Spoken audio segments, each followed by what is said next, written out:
My next guest is Jean Eddy. She is the president and CEO of American Student Assistance, ASA, where she develops and drives the overall strategic direction of the organization.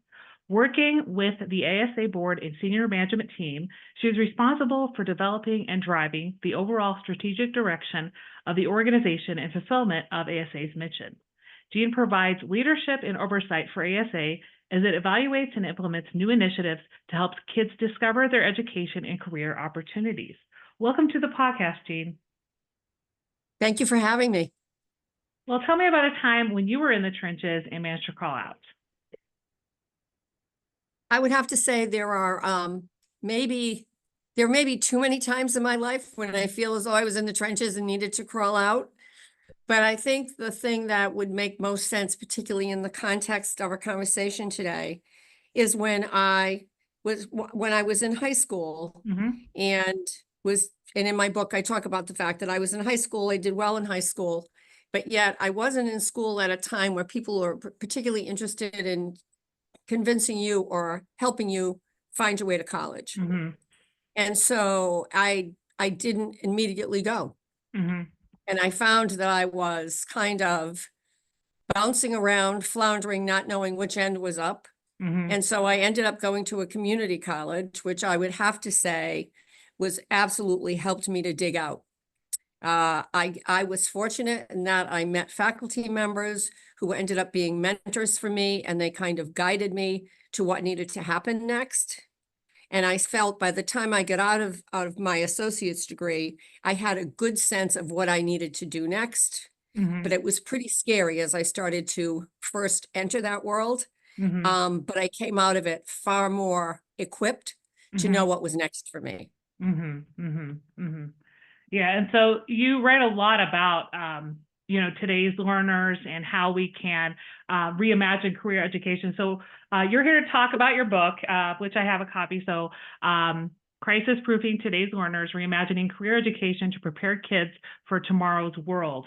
So first of all, I wanted to ask generally, what got you into wanting to write about this topic, and some of the things that you think have been happening, I would say, in the last 5 years or so that really gave that push for wanting to put this out here?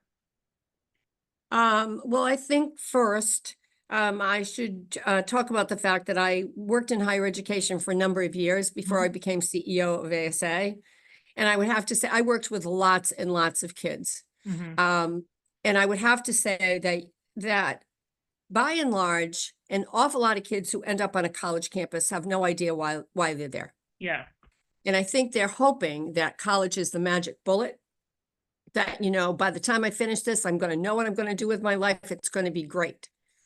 But for many kids, they realize as they're going through it that they really can't figure this out. Yeah. And so they either take too long to graduate, they change majors multiple times, or worst case scenario, they drop out. On the other side of the coin is American Student Assistance, which I'm the CEO of, but I was on the board of for a number of years. And our role primarily, before our mission really pivoted in the last 7 years, we helped borrowers figure out how to repay loans. And we heard again and again and again from borrowers that they wished that they had had more information about careers that would align with how much money they were borrowing. Put those two things together. Now we have a situation in this country, and I would say in the last 10 years, where college has become more and more expensive. People are questioning the return on investment on a $90,000 a year education, $100,000 a year education. And what we're seeing is fewer and fewer students actually deciding to take that leap because they're not confident about what they want to do next. So to me, it was the perfect time to start talking about the fact that we could help people be more ready to start college or whatever they want to do, whatever training program they want to do.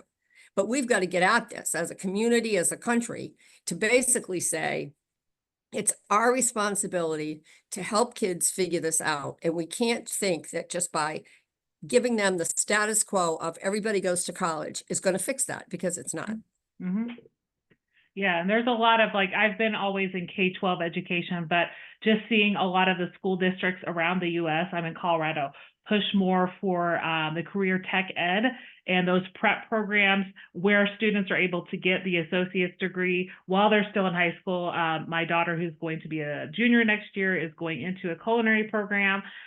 So like that's, I think, been more of a push the past 5 years or so. But like I hear loud and clear, it is a lot of these kids that take just general high school courses, go into college, end up on campus and don't know what they're going to be, right? It is, like you say, that crisis of student loans, kids that might major in something and don't end up working in that field.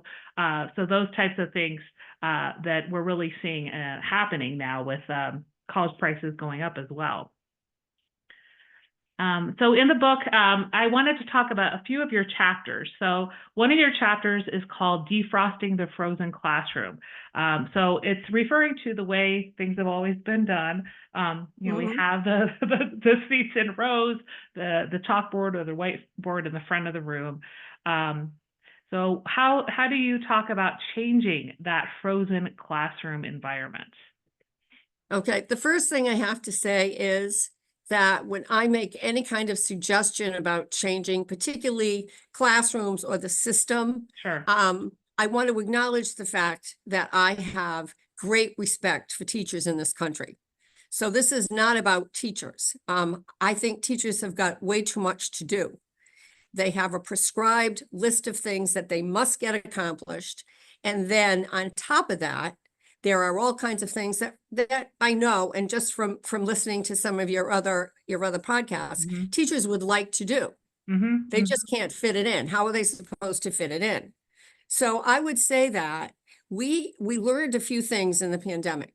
And one of those things we learned is that you can lean in to some, I would say, digital learning that would allow some kids to go at their own pace, be able to do more project-based work, and be able to have it be more, I'm going to say, learner-centric.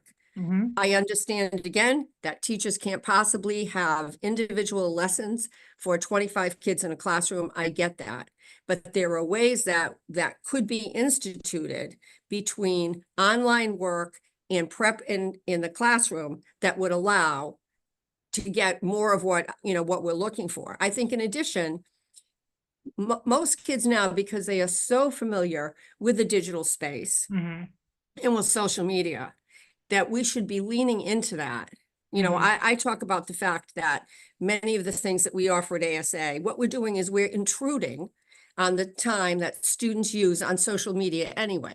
And so I'm saying, let's do something educational. Let's do something fun within those hours that kids are on their phones, and allow them to be able to kind of work at their own pace and kind of discover some of the things that they could discover if they weren't in this prescribed, okay, you got to get this done in the next 45 minutes. Yeah, like you're saying, more hybrid type lessons, right? Asynchronous work. We also, call that the flipped classroom model. I know some high schools have used that. But I think, like you're saying, there are a lot of these frozen classrooms, like districts where, it's this prescribed model. You have to follow this prescribed curriculum, right? And use these assessments that go along with the curriculum. And we're seeing they don't work, especially with today's kids. And like you said, how can we work together? Use the time that they want to spend on social media to our advantage with the digital space. So definitely some thoughts as we navigate some of the changes in our districts that we might want to make in the upcoming school year. Also in the book, you talk about Ikigai. So I've interviewed a few guests in the past who have mentioned Ikigai. You talk about the quest for it. So what is your interpretation of Ikigai in this educational space, and how can students build self-awareness? So I think one of the things, excuse me, one of the things that is a huge focus of ours, and in fact, I would have to say is where we've done an awful lot of work, is talking about the fact that we need to start working early with kids. And it starts with self-awareness. And it starts with helping a young person figure out what they like to do, what they're good at, you know, and then and so Ikigai has two of those elements within it. And I absolutely believe that if we are going to have young people go on a path that allows them to have a successful future, the first thing they need to do is become self-aware. They need to understand the things that they like to do, that challenges them, that they have a hard time doing, as well as things that they are very, very passionate about. So the two elements of Ikigai that I don't talk about, I haven't talked about yet, are what the world needs and what you can be paid for.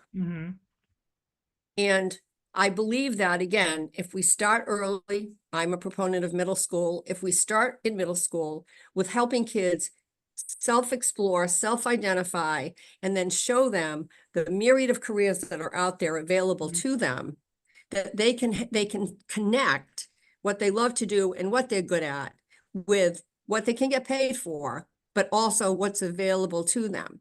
You know, I talk a lot and people ask me usually on a routine basis, well, okay, what about the young man who wants to be an NBA player? You know, he's good at it, he loves it.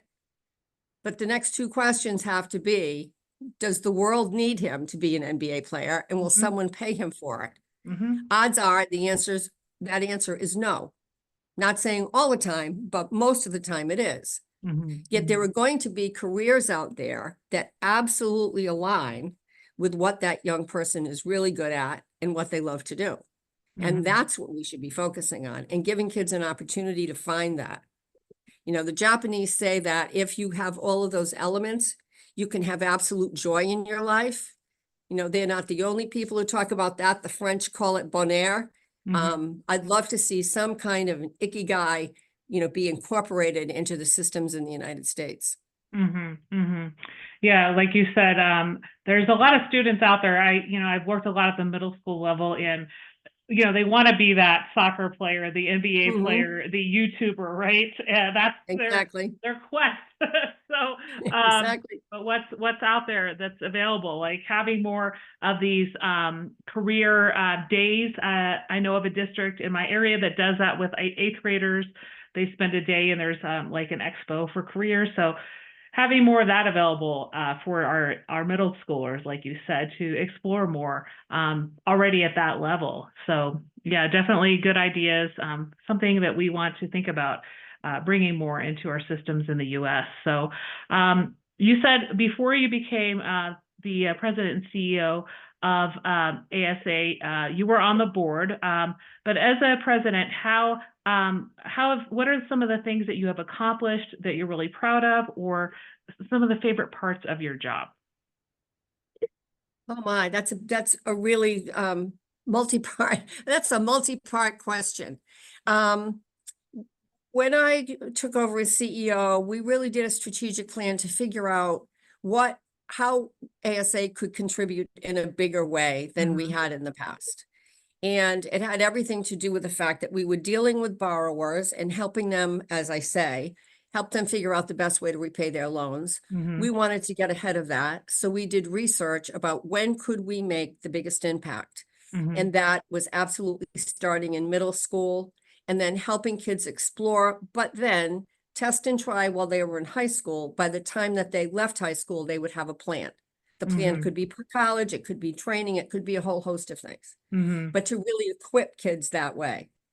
Over these last few years, within the last 4, in our research, and particularly about this generation of kids, they are so digitally oriented that we realized that the best way to interact with them was on their cell phones.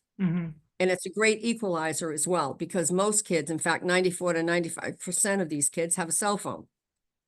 So we developed digital products that would help young people do those things, explore, experiment, figure it out. And so I think the fun of this, we design everything we do with young people. I think the reason why our platforms have the kind of popularity they do is because they were designed with kids. So kids know what they want.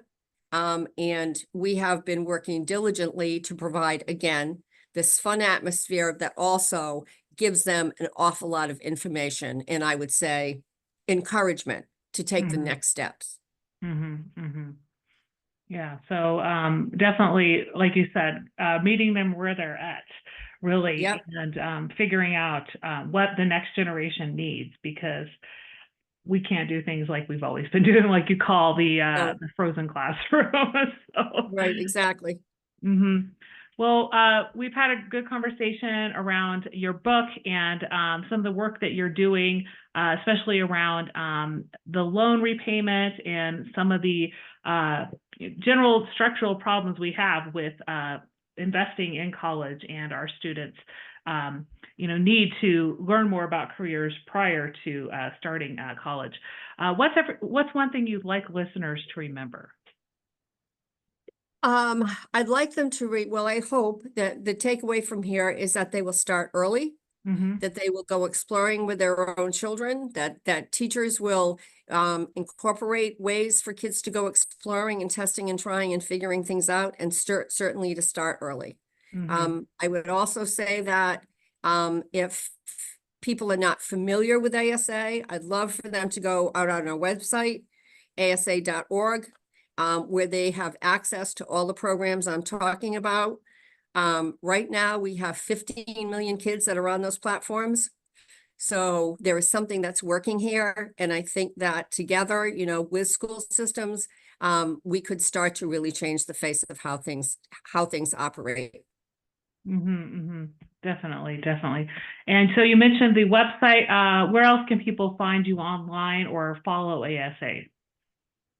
So we're certainly on LinkedIn, that they can follow us. We also are on Facebook. So there are plenty of places to go, but I would really encourage people to go to asa.org. Great, great. Well, thank you so much for being on the Out of the Trenches podcast today. It was a pleasure having you on and learning more about your book and some of the ways that we can change just our post-secondary readiness in the United States. Thank you so much. Thank you.